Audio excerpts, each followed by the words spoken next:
Hello my dear students, this is class 12th physics lecture number 53। तो पिछले lecture में हम डिस्कस कर चुके हैं वैद्युत सेल के बारे में, वैद्युत परपथ्स के बारे में। तो आज हम पढ़ेंगे, आज का टॉपिक रहेगा किरचॉफ के नियम, दैट इज़ किरचॉफ्स लॉज। देखिए, ओम का नियम हमने पढ़ा, तो ओम के नियम से जो सरल परपथ होते हैं उनको तो हम हल कर लेते हैं, लेकिन कभी कभी बहुत जटिल सर्किट्स होते हैं, जटिल परपथ होते हैं, तो वहाँ उनको हल कर पाना ओम के नियम से कभी कभी बड़ा जटिल और कभी कभी असंभव सा लगने लगता है। तो ऐसे जटिल परपथों को हल करने के लिए किरचॉफ ने दो नियम दिए हैं। तो सबसे पहले पढ़ेंगे प्रथम नियम। प्रथम नियम, फर्स्ट लॉ।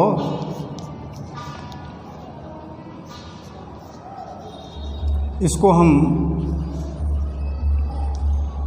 जंक्शन लॉ भी कह देते हैं, जंक्शन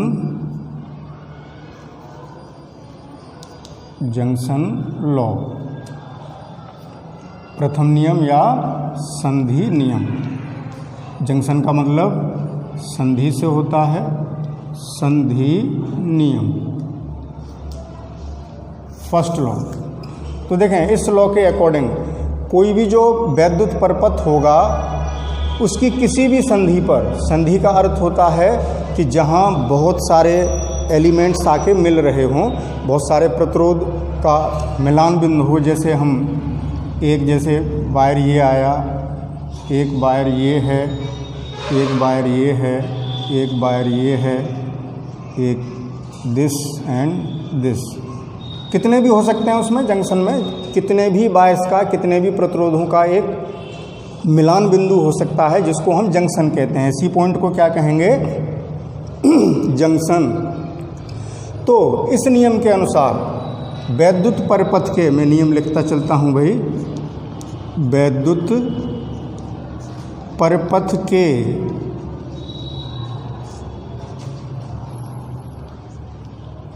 किसी भी संधि पर,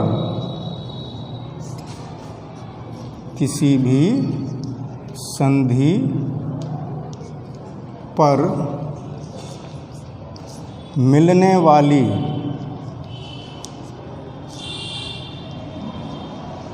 समस्त धाराओं का, समस्त धाराओं का मतलब यहाँ वैद्युत धारा से है, समस्त वैद्युत धाराओं का,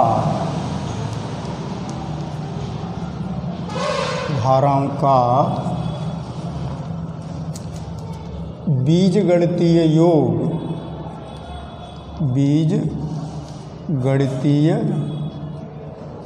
योग, बीजगणितीय योग शून्य होता है, शून्य होता है। ये कहलाता है प्रथम नियम। ओके, एक बार फिर पढ़ लेते हैं इसको कि वैद्युत परपथ के किसी भी संधि पर मिलने वाली समस्त वैद्युत धाराओं का बीजगणितीय योग शून्य होता है। यहाँ बीजगणितीय योग कर रहे हैं क्योंकि आप लोग जानते हैं कि वैद्युत धारा एक अदिश राशि है, तो जितनी भी धाराएं वहाँ पर मिल रही होंगी सबका जो सम है, algebraic sum, that is sigma I equals to कितना हो जाएगा? 0। Sigma I equals to 0। इस बात को थोड़ा अब और अच्छी तरीके से समझने के लिए हम ये देखते हैं कि जैसे मान लीजिए ये जंक्शन है, इस वायर में धारा संधि की ओर आ रही है, मान लीजिए ये I1 है, मान लीजिए इसमें भी संधि की ओर जा रही है, I2 है, मान लीजिए इससे संधि से बाहर आ रही है वैद्युत धारा, तो ये हो गई I3, और मान लीजिए ये संधि की ओर है, ये संधि से बाहर की ओर भी, बाहर की ओर है। कैसे भी हो सकती हैं, कोई आ रही होगी संधि से, कोई जा रही होगी, इनका बीजगणितीय योग शून्य है।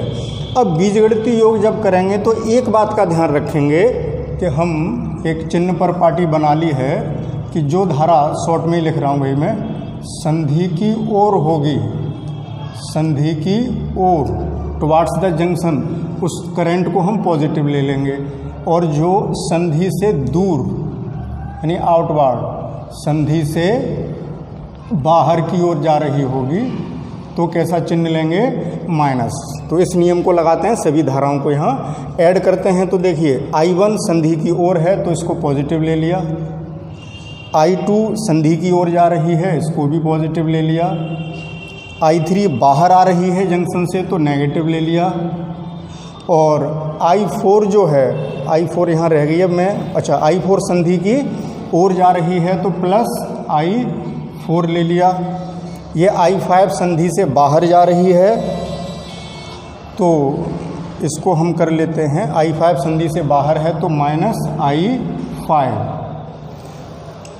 एक धारा इसमें हम लगाना भूल गए हैं तो किधर भी कर लें भाई, संधि की ओर कर लें या संधि से बाहर कर दें। मान लो हमने इधर कर दिया, I6 मान लिया इसको, तो संधि से बाहर है तो माइनस I6। इन सब का जोड़ कितना होना है, 0 बराबर 0। तो ये एक्सप्रेशन यहाँ क्लियर हो गया होगा कि संधि से जो धाराएं दूर जा रही हैं उनको ऋणात्मक लेना है और जो संधि की ओर आ रही हैं उनको धनात्मक लेना है। तो इस परिभाषा का जो अर्थ है वो यहाँ पर क्लियर हो गया। लेकिन अब हम बात करते हैं, इसी बात को हम दूसरे तरीके से कह सकते हैं। जैसे पॉजिटिव जो करंट्स हैं उनको एक तरफ कर लें तो हम ये भी कह सकते हैं कि I1 plus I2 plus I4 बराबर, जो दूर जाने वाली थी इधर पहुंचा दी तो प्लस की हो जाएंगी, I3 plus I5 plus I6। तो यहाँ पर देखें ये जोड़ कौन सी धाराओं का है, जो संधि की ओर जा रही थी, इनवार्ड जो हो रही थी, यानी सिग्मा I इनवार्ड जो संधि की ओर जा रही हैं उनका योग संधि से दूर जाने वाली, ये किनका योग है, जो धाराएं संधि से दूर जा रही थी, यानी सिग्मा I कौन सी करंट का जोड़, आउट, जो आउटवर्ड डायरेक्शन में बाहर की ओर जा रही है।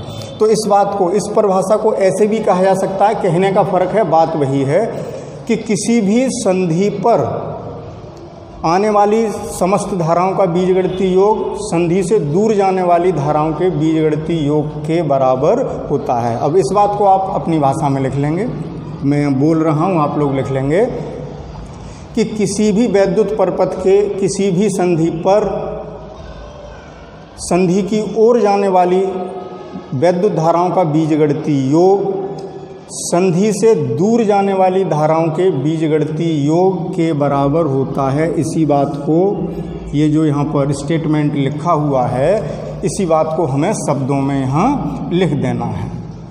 तो देखें, कुल मिला के हमने ये देखा कि जितनी धारा संधि की ओर जा रही थी, नेट सबका जोड़ ये है, उतनी ही धारा संधि से बाहर जा रही थी। तो इसका अर्थ क्या हुआ, और धारा क्या होती है, वैद्युत धारा क्या है, आवेश का प्रवाह। तो इसका अर्थ क्या हुआ कि जितना आवेश आया उतना ही आवेश संधि को छोड़ के चला गया। इसका अर्थ क्या हुआ कि आवेश संरक्षित रहा। तो इस पॉइंट को आप ध्यान रखेंगे, नोट में लिखेंगे, नोट में क्या लिखेंगे कि किरचॉफ का प्रथम नियम, किरचॉफ का प्रथम नियम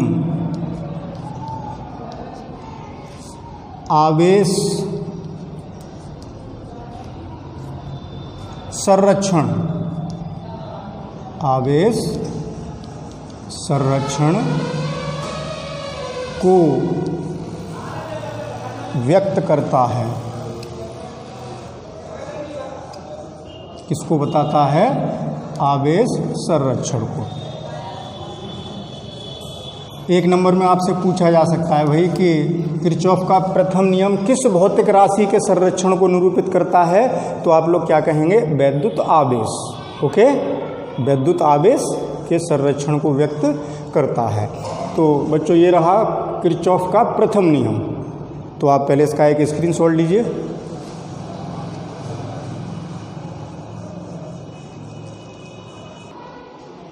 तो बच्चों अब चलेंगे द्वितीय नियम पर, किरचॉफ का द्वितीय नियम, सेकंड लॉ, द्वितीय नियम। इस नियम को पास का नियम भी कह देते हैं, द्वितीय नियम कह लें या पास का नियम।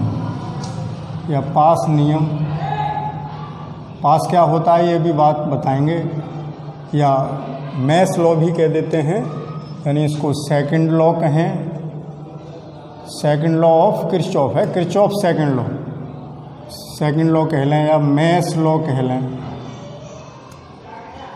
या पास लॉ कह लें।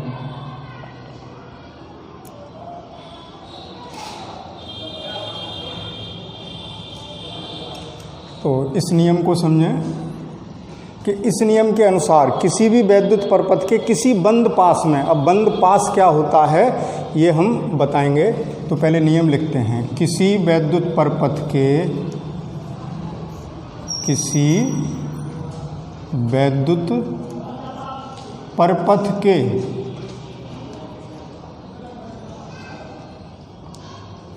किसी वैद्युत परपथ के किसी बंद पास में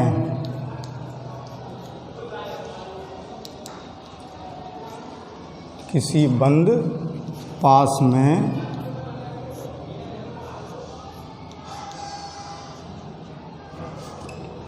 विभिन्न खंडों या अवयवों कह सकते हैं, विभिन्न खंडों में प्रवाहित वैद्युत धारा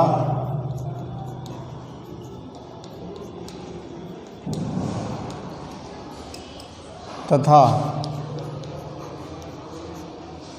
उनके संगत प्रतिरोधों, यानी किस प्रतिरोध में कितनी धारा है, तथा उनके संगत प्रतिरोधों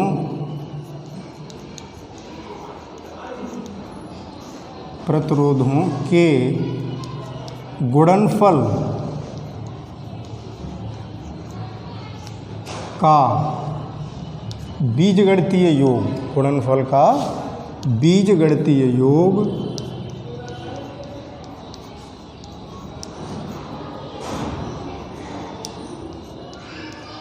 उस बंद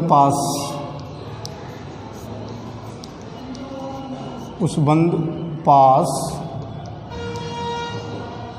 में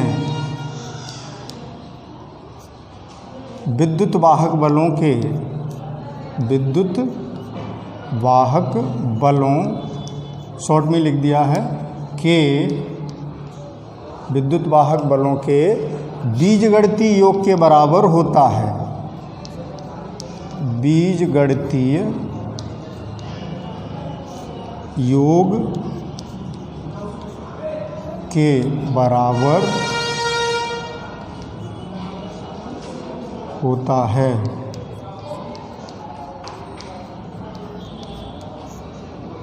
एक बार इसको पढ़ लेते हैं कि किसी वैद्युत परपथ के किसी बंद पास में या मैस में विभिन्न खंडों में प्रवाहित वैद्युत धारा तथा उनके संगत प्रतिरोधों के गुणनफल का बीजगणितीय योग उस बंद पास में विद्युत वाहक बलों के बीजगणितीय योग के बराबर होता है। इसका अर्थ क्या हुआ कि जैसे हमारे पास अब पास क्या है या मैस क्या होता है, या लूप कह सकते हैं, इसको क्या कह देते हैं, मैस कह लें, पास कह लें, या लूप भी कह देते हैं,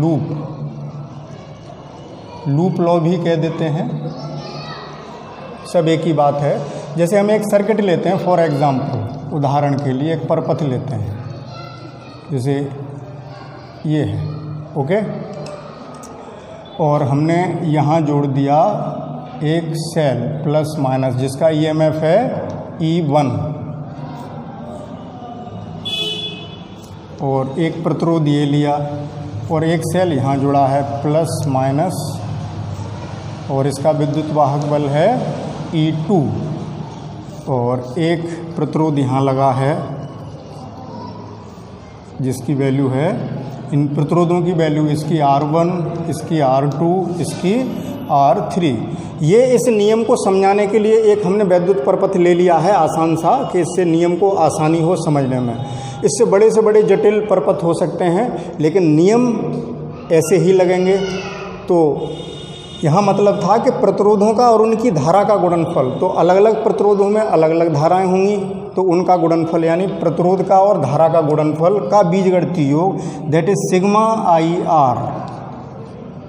आर, जिस आर में जितनी धारा है, ऐसे मान लो 3 प्रतिरोध हैं तो तीनों में कितनी कितनी धाराएं, उन सब की अपनी अपनी धाराओं से गुणा करके फिर सबका जोड़, उसका मतलब हो गया सिग्मा आई आर बराबर सिग्मा ई। जो विद्युत वाहक बल होंगे उसमें जितने भी हों उसमें विद्युत वाहक बल उनका ईओ। ये नियम मैथमेटिकल एक्सप्रेशन में हो गया। अब बात आती है भाई कि जो ये हमने वैद्युत परपथ बनाया है, इस नियम को इसमें कैसे अप्लाई करेंगे। जैसे ही हम यहाँ इस नियम को अप्लाई कर देंगे ये नियम आपकी बिल्कुल समझ में आ जाएगा। अब बात करते हैं मैश की। तो देखिए इसमें देखिए एक ये बंद आपको मैश दिखाई दे रहा है, लूप, यानी एक क्लोज परपथ, क्लोज सर्किट का एक हिस्सा, ये लूप हो गया। ये इसको मैंने लूप नंबर 1 मान लिया और ये लूप नंबर 2 मान लिया। लूप कह लें, मैश कह लें, पास कह लें, कोई दिक्कत नहीं है, ठीक है। तो अब एक मिनट बेटा, यहाँ पास मत लिखो, यहाँ लूप लॉ लिखो। क्या लिखोगे? लूप लॉ, मतलब मैश लॉ कह लो या लूप लॉ कह लो। लूप को हिंदी में पास कह देते हैं। ये जो हमारा लूप बन रहा है, वो थोड़ा मैं जल्दबाजी में लिख गया, अचानक ध्यान आ गया। तो प्लस माइनस ये है ही सब, ये प्रतिरोध भी सब लिखे हुए हैं। तो एक बंद मैश ये और एक बंद मैश ये, तो 2 मैश हैं, तो दोनों में इस किरचॉफ के नियम को लगाते हैं। तो इसके लिए एक कोई धारा चूज़ कर लो, एक मतलब डायरेक्शन, एक दिशा चूज़ कर लो कि हमें किधर से किधर को चलना है। जैसे मैंने ये दिशा चूज़ की, आप ये दिशा भी चूज़ कर सकते हैं। ऐसे करके मान लो मैं ऐसे चल रहा हूँ, आप ऐसे भी चल सकते हैं, कोई दिक्कत नहीं, इक्वेशन वही आएगी, कोई अंतर नहीं पड़ेगा। लेकिन इतना ध्यान रखना है कि ये नहीं कि आधे परपथ में ऐसे चलिए और आधे परपथ में ऐसे चलिए, चाहे क्लॉकवाइज चलिए चाहे एंटी क्लॉकवाइज चलिए, पूरे परपथ में एक ही दिशा में चलिए तो समीकरण एक ही आएगी, कोई फर्क नहीं पड़ेगा। तो इन मैश फर्स्ट पहले में नियम लगाते हैं किरचॉफ का। कैसे लगाएंगे? उससे पहले यहाँ से धाराएं, जैसे देखिए पहले सेल से मान लो धारा चलेगी प्लस से माइनस की ओर, ऐसे करके कितनी I1, ऐसे ही इस सेल से चलेगी I2। अब ये I1 धारा आ रही है यहाँ से और I2 धारा आ रही है यहाँ से, तो अब ये जंक्शन हो गया। अभी हमने प्रथम नियम बताया था कि आने वाली धाराएं और जाने वाली धाराएं बराबर होती हैं।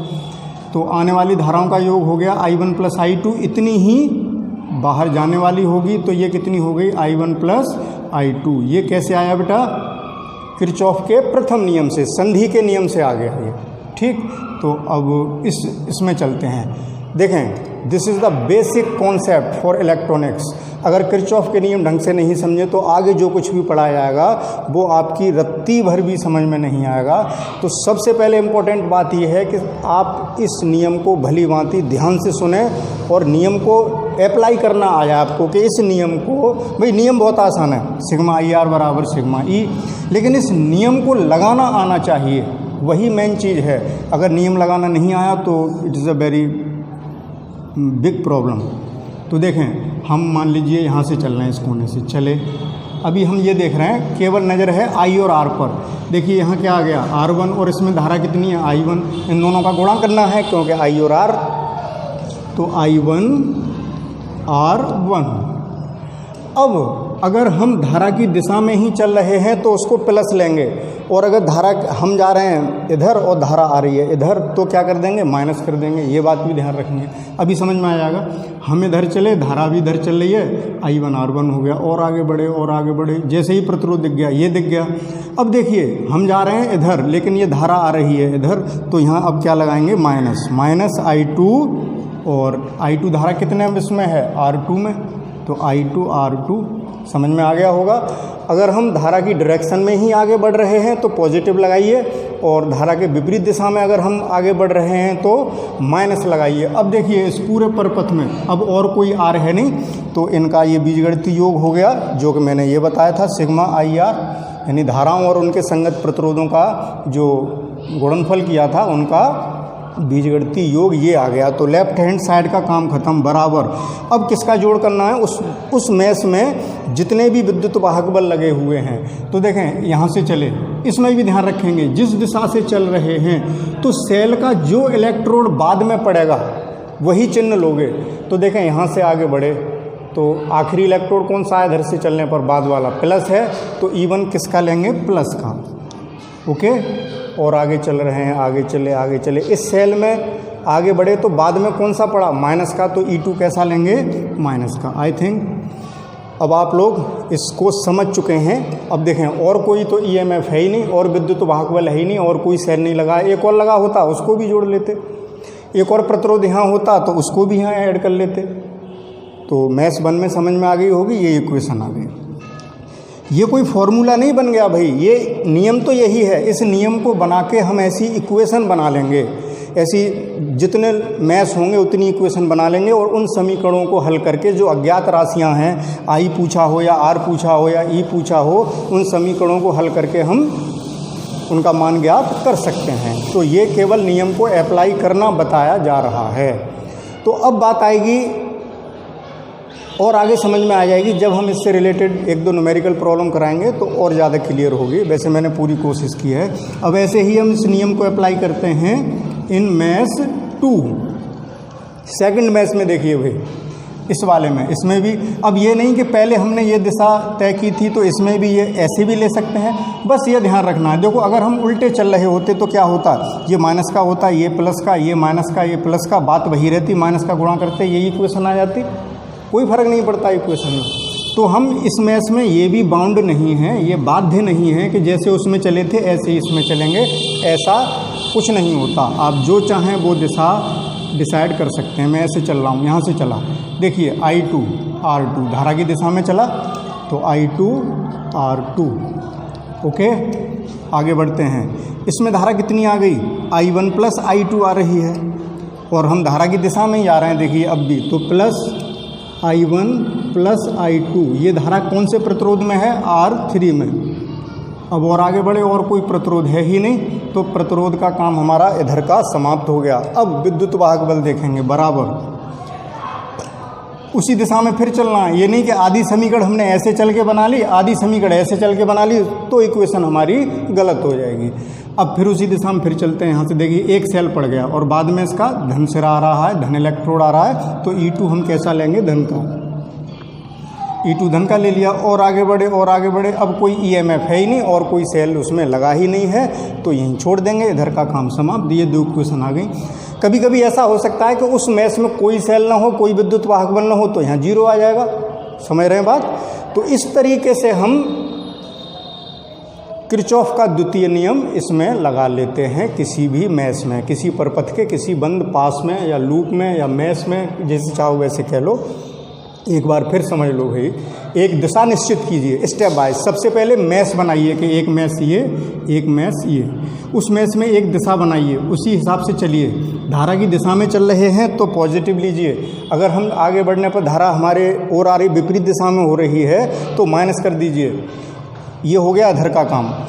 सेल के लिए उसी दिशा में चलने पर सेल में जो बाद वाला इलेक्ट्रोड पड़ेगा, बाद वाला प्लस पड़ेगा तो प्लस का ई लेंगे, माइनस का पड़ेगा तो माइनस का ई लेंगे, और इस तरीके से ये इक्वेशन हमें प्राप्त हो जाएगी। अब इसमें भी एक पॉइंट आपको याद रखना है भाई, मैं यहाँ लिखता हूँ नोट। किरचॉफ का द्वितीय नियम, किरचॉफ का द्वितीय नियम ऊर्जा संरक्षण को व्यक्त करता है। ये भी एक नंबर में पूछा जा सकता है। ऊर्जा संरक्षण को दर्शाता है या व्यक्त करता है या निरूपित करता है, दर्शाता है। क्योंकि वैद्युत वाहक बल क्या है भाई, ऊर्जा है भाई। इधर भी जो पोटेंशियल ड्रॉप हो रहा है, इधर का जो सेल का EMF है, तो इसलिए EMF सेल द्वारा दी गई ऊर्जा होती है उस परपथ के लिए। तो किसको नियम, किसके संरक्षण को व्यक्त कर रहा है, ऊर्जा संरक्षण को। तो किरचॉफ का द्वितीय नियम ऊर्जा संरक्षण को दर्शाता है या व्यक्त करता है। तो बच्चों आज के लेक्चर में मैं इतना ही पढ़ाना चाहूँगा, क्योंकि आप इसका कई बार इसको स्टडी करेंगे, क्योंकि जब किरचॉफ का नियम समझ में आ गया तभी हमें अब आगे के टॉपिक समझ में आएंगे। तो आज स्टार्ट नहीं करेंगे। आज आप इसको पढ़ लीजिए, सीख लीजिए, याद कर लीजिए। ओके, तो आज के लेक्चर में केवल इतना ही। मिलते हैं कल एक नए वीडियो के साथ। Okay, thank you for watching.